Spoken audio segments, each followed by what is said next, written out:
Hey everybody, this is Mike, back for another run on American Truck Simulator. Have not played since the last time, so we're continuing right along. Try to make this one quicker, pick a closer job, but I still want to make some money. Okay, I'm still set at price. Flagstaff, Arizona, that's too far. Just want something quick. There, Phoenix to Yuma. Here we go again. Plaster. Standard delivery. Wonder why it doesn't show you if you have two trailers or not. But alright, we're going to take 44,000 pounds. Oh, we're going to take a bulldozer for Plaster & Sons from Phoenix, Arizona to Yuma, Arizona. Take the job.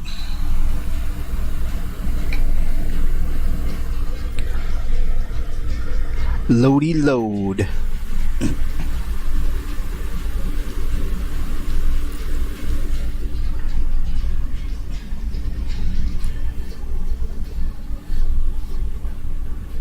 It's a nice loading screen.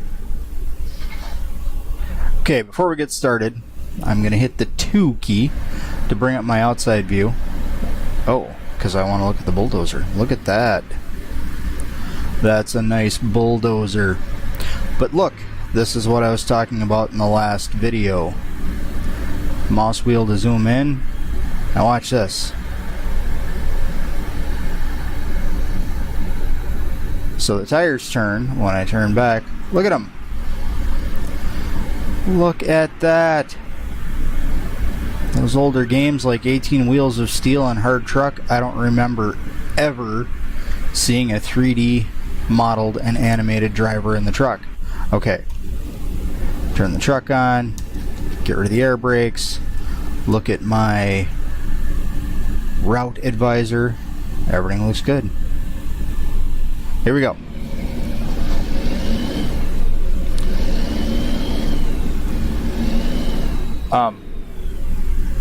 Oh, okay. I don't know if there's a way. Oh, I bet you F5 would be the way to zoom in on the route advisor.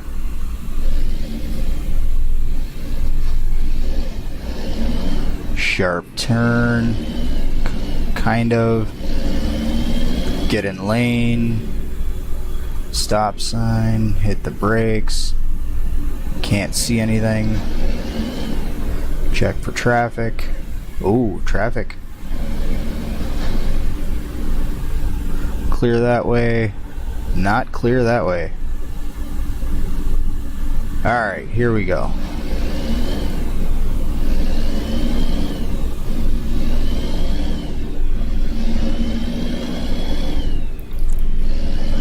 Concrete company gave me a nice blue rig. Actually, it's kind of a dirty blue, isn't it?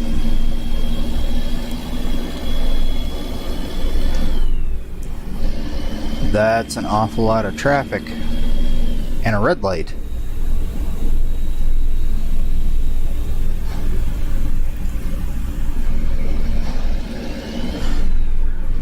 I would be willing to bet brakes are not that touchy in a real semi. Green light.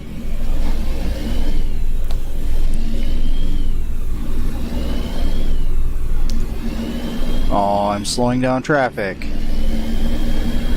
Sorry, but my rig does not speed up like your little trucks and cars.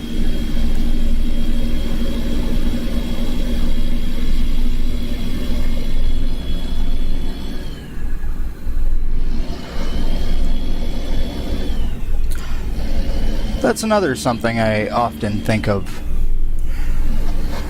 I remember growing up in my youth, truck drivers were synonymous with CB radio. Does everyone remember CB radio? The Breaker 19, What's Your 20? I never had a CB radio. I had a friend in high school who did. In his Oldsmobile Cutlass, maybe? We used to cruise around the back roads at night just looking for people to chat with on the CB. I don't remember all the lingo, but I remember things like Breaker 19 and What's Your 20 and Bandits and Smokies, and that's about all I remember. Those were kind of happier times when you could just get on the airwaves with a random stranger and you didn't have to worry about hurting someone's feelings, or, I mean, if you had a CB, you were there for a reason. I suppose CBs have given way to the internet. Things like, I'm not even sure, Snapchat? Never tried it. Can you just randomly chat with complete strangers? But some kind of app or program like that has become the natural evolution of the CB radio.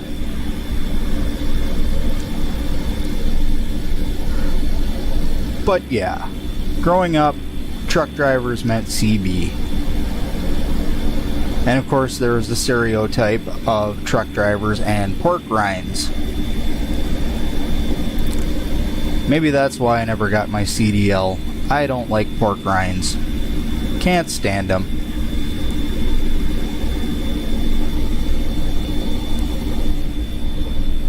Any of the truck drivers I know, I would ask them if it was just a stereotype, or if pork rinds really were the thing to eat in the truck. And all of the truck drivers I know agree pork rinds are awesome.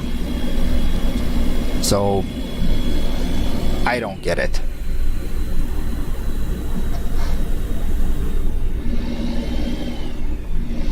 These are some twisty, curvy roads. How many miles do we have? 170 miles. What else should we talk about? We'll just pretend that you're sitting here in the passenger seat. But you're looking through my eyes. I'm describing the world. And you're seeing it through my vision. Even though you're sitting right there. Ooh. Horseplay in the driver's seat is a bad idea. These cars need to speed up. Oh, I'm almost to my on-ramp.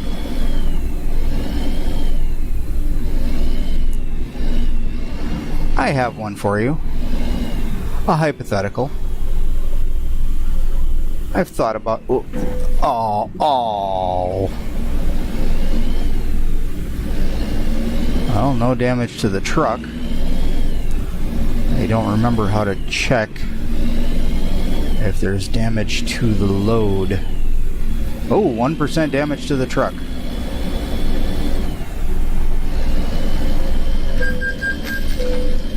%1 damage to the trailer. And that's why we pay attention. I think I just had my CDL revoked. I mean, if that happened in the real world, of course. The game is forgiving. Smack a truck, smack a car, hit a guardrail, and finish that haul.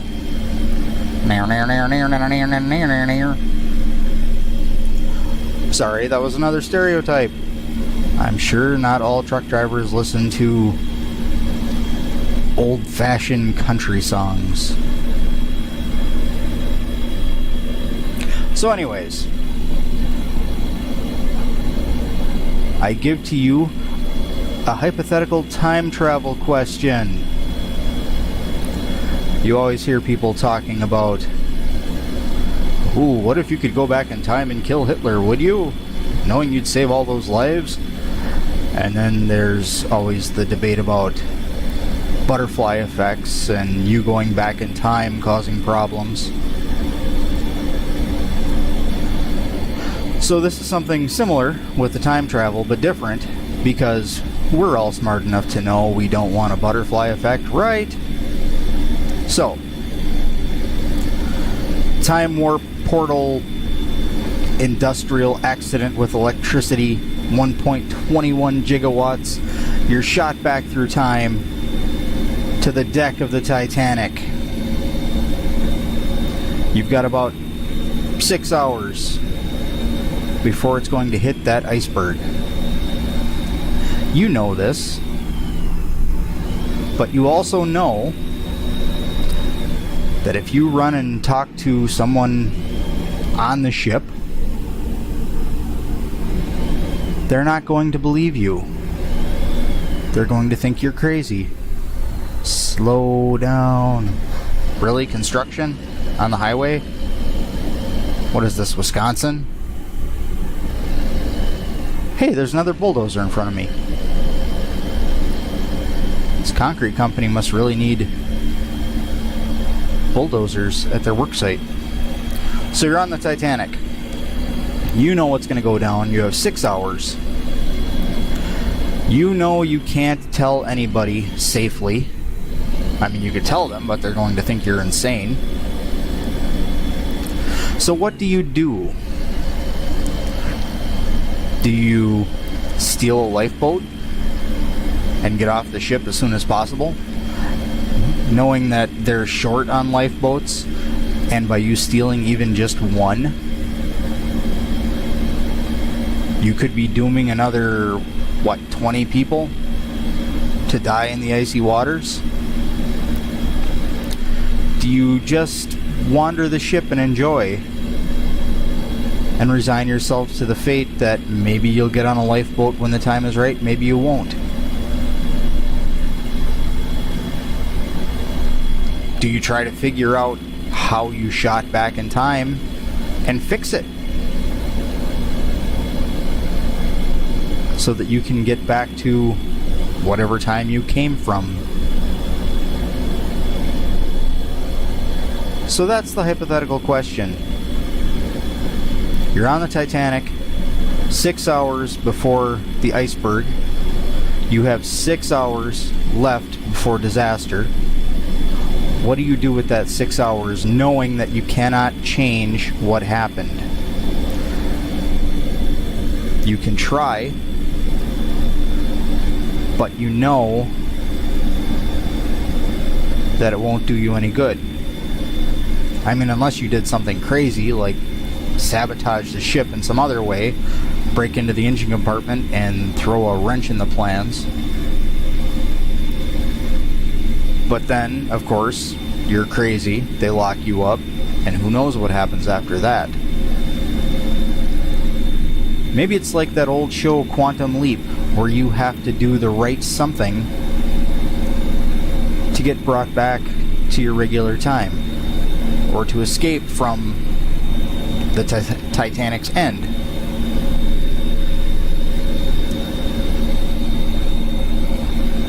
So, what do you do with that 6 hours of time? I've given it quite a bit of thought, and I don't know. It's a tough one for me. I mean, I'm sure it would be a tough one for everyone. I mean, you could do everything in your power to stop the ship from hitting the iceberg, but then you also have to worry about that whole butterfly effect thing. Maybe one of the passengers, had the boat made it, one of the dead passengers, had they survived and made it to the New World, maybe they would have started a crime spree or a crime syndicate or a cult. Maybe they would have gone on to do great things that would have affected the rest of the world in a positive light. We don't know. But we do know, well, we theorize, because at this point, as far as we know, time travel is not possible. We theorize that one little change in the past could affect everything in the present and the future.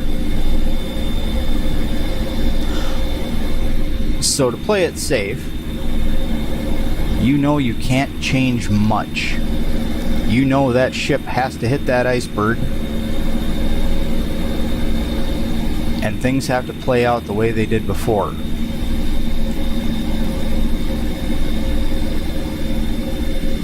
So 6 hours aboard the most famous ship in history. You get to see it firsthand in all of its glory.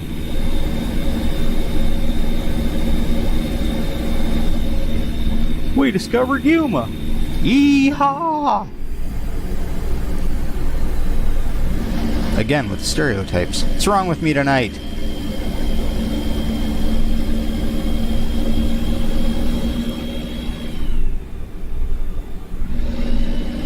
"6 hours, Titanic. What do you do?" "Answer me." Stop sign. Whoa. What do we got? 6 miles left. See? Had a little chat about the Titanic and just ate those miles up. And barely damaged the truck or the cargo.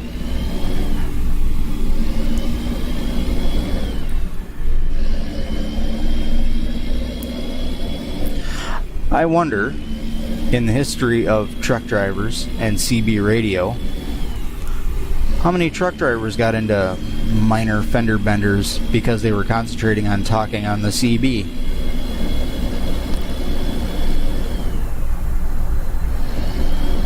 I would wager probably a few. If I had my own truck, I'd pull in for some gas right now. Well, no, I wouldn't. I still have half a tank. Oh, I'm sure that'll be a thing. When I get my own truck and I have to stop for gas, it's going to come out of my pocket. Really? Just got busted by the fuzz. $360 for speeding. I was only going like 6 over the limit. Watch this, I'm gonna hit an ambulance now. Oh, it's not an ambulance. What is that? Municipal fire department. Oh yeah, let's hit a fire department truck.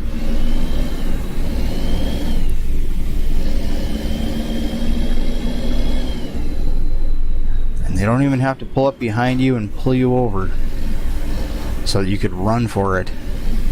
Okay, there's that thing. I want to give myself a nice big angle of approach here.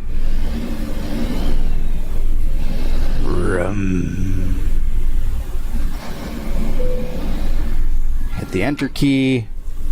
Where do you need it? I want the XP, so I'm gonna back it in. Where? Right in the middle? It's kind of creepy. Oh. Wow.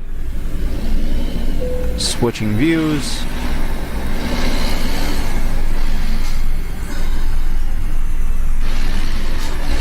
Hey look, bricks. See, two guys working on a Bobcat. A guy. Oh, ho, ho, ho. Checking his phone, looking for Pokemon. Okay, this is the hard part for me.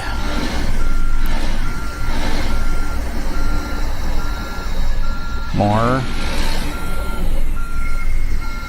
I do not know how truck drivers do this. No, no, no, no, no, no, no, no. Oh.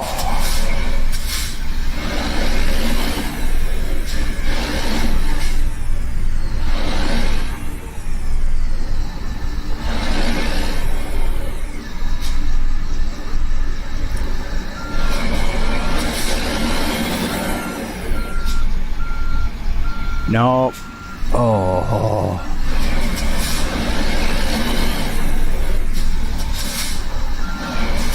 Which way do I need the front of the trailer to go that way. You know, not even truck drivers. These people with these big pull-behind campers. How do you do it? Wait, cargo is ready for unloading. Press the following key to detach the trailer. Okay, I don't even have to get the truck in there. Just the trailer lined up, and look at that. Wow. Okay. Lowering the trailer legs. Bow. 4 hours, 30 minutes. Fuel consumed. Okay. Got my money and my experience. Got my proficiency bonus. High value cargo bonus. Bonus for parking the trailer. Damage penalty. I lost money and XP. That's sad. And I'm still a newbie. I leveled up, but I'm still a newbie. But now, ooh, and I got a new skill. What do I want for my skill? Your long distance skill determines the maximum distance you can travel on duty.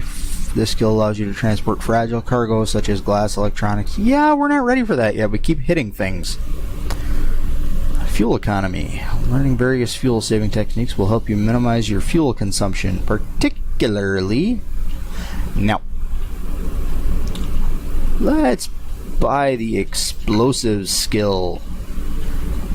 Boom. Alright, what $22,000. Okay. We're still a ways off from buying a new truck. Oh, we have an email. We can help you grow from the bank. Your credit limit has been raised to $500,000. I could buy a truck. I'll have to think about that. Yes, we'll explore that possibility in the future in a different video. Or maybe I'll stop making videos for this game. I don't know. We'll see. Alright. This is Mike, over and out. Have a good night. Bye.